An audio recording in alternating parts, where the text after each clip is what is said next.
ameingia. Kwanza nimekaa kule nyuma, nikasikia anasema DJ. Yule anaongea, "Huyu ni DJ ni nani?" Ni studio.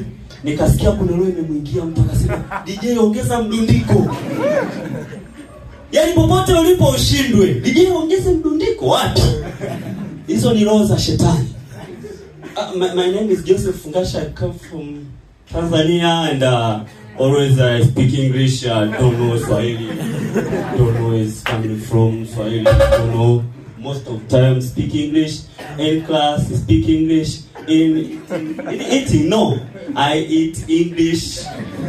I kuoga. Yes.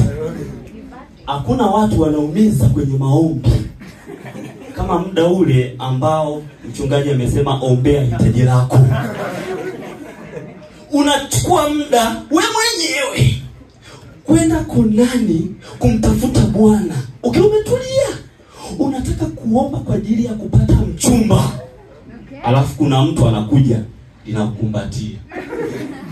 Anakumbatia, anaanza kulia. Unauliza what's wrong? Anamwambia hapana.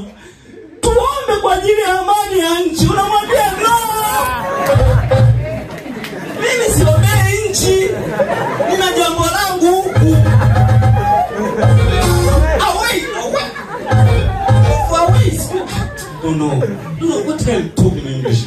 Move away. Shit. Slow down. I don't know. But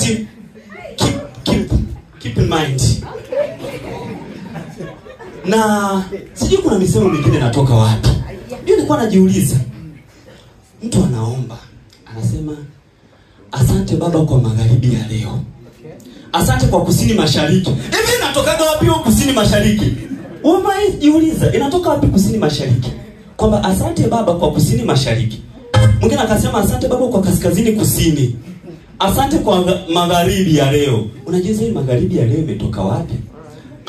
Tuende kwa viongozi. Unajua kuna viongozi hao wachepo unajiuliza kwa nini wanahangaika na watu? Unajua sasa sisi vijana, unaanza kumfuatia kijana, mbona usuli chepo? Mbona tukuoni? Kijana huyo, mpende Bwana Mungu wako kwa moyo wako. Yeye keshampa moyo wake baby. Atampendaje Bwana? Huyo Bwana mnayesema ampende